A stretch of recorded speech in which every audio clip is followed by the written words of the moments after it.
Luis Enrique has competed in the New York Marathon, the Frankfurt Ironman, a 10-hour triathlon, and a 255 km trek through the Moroccan desert with a 10 kg rucksack.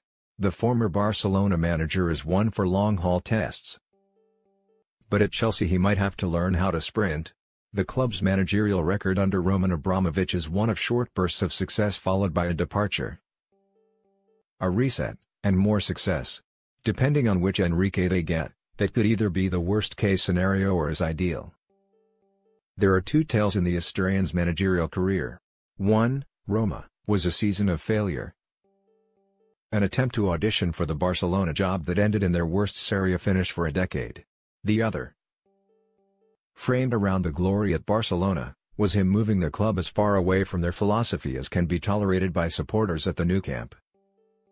He was billed as the next Pep Guardiola but ended up pulling them away from his model. Enrique's career began with Barcelona B.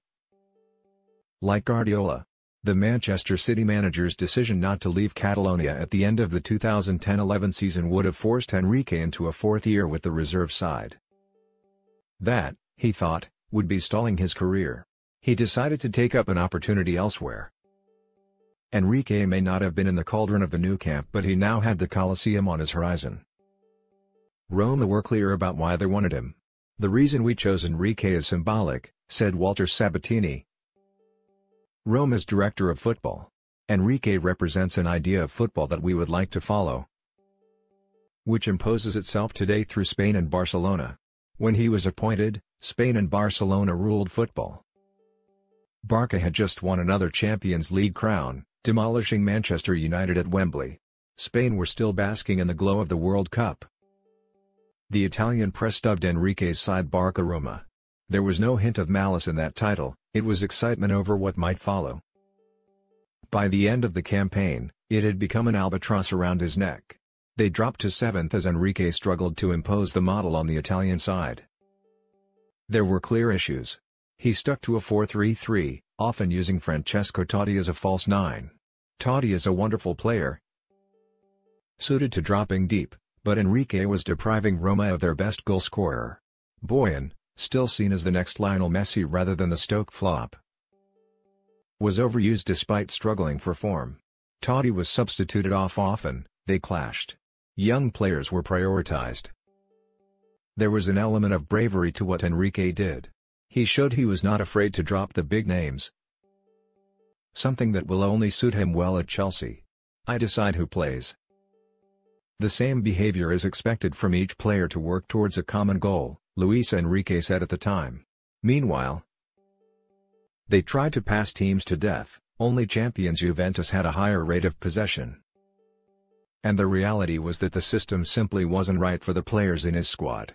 At the same time, they struggled to penetrate defenses, often finding themselves playing ball after ball on the edge of the box to no result. Enrique left, licking his wounds along the way.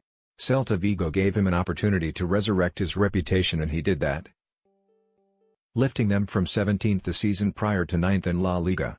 Even better, for any watching Barcelona fans, he demolished Real Madrid. His time came. If he tried to turn Roma into Barcelona, the assumption would be that he'd stick to the model at the new camp. That was not the case. They shifted away from Guardiola's outlook and became far less reliant on control in midfield. Instead, he used the hugely talented front three of Lionel Messi, Luis Suarez and Neymar as the entire focus of the side. Getting the ball to them and letting them do damage was the name of the game. Everything changed, in the words of Messi.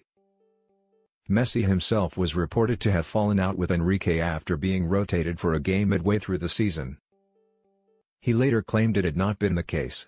But, at times, the pressure was on. A slow start was followed by a sudden upturn in form. By the end of the campaign he had achieved what only Guardiola had managed before him, a league, Champions League and Cup treble in his first season. His approach worked.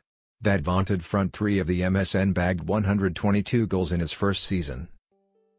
In his second, as they won the double, they managed 134. Look at Chelsea and players like Eden Hazard. Direct and dynamic in the same way as the MSN, and it seems a similar outlook would work at Stamford Bridge. The problem, increasingly, was that they were too reliant on that triumvirate. When Neymar's total fell from 31 to 19 last season, it hindered Barcelona's chances. There was no alternative to the plan. They finished second but, in reality, were not even competing with eventual title winners Real. A Champions League exit to Juventus also followed. Enrique himself left happily. So, the question really is whether that suits Chelsea. 2 seasons of silverware followed by a relatively tame collapse in the third would represent arguably more longevity than any manager in the last decade and a half. And, to take positives from his Roma reign, few would doubt Chelsea need a shake-up when it comes to player power. It is the battle Antonio Conte is currently fighting against. But, as much of an issue, is which Enrique will turn up.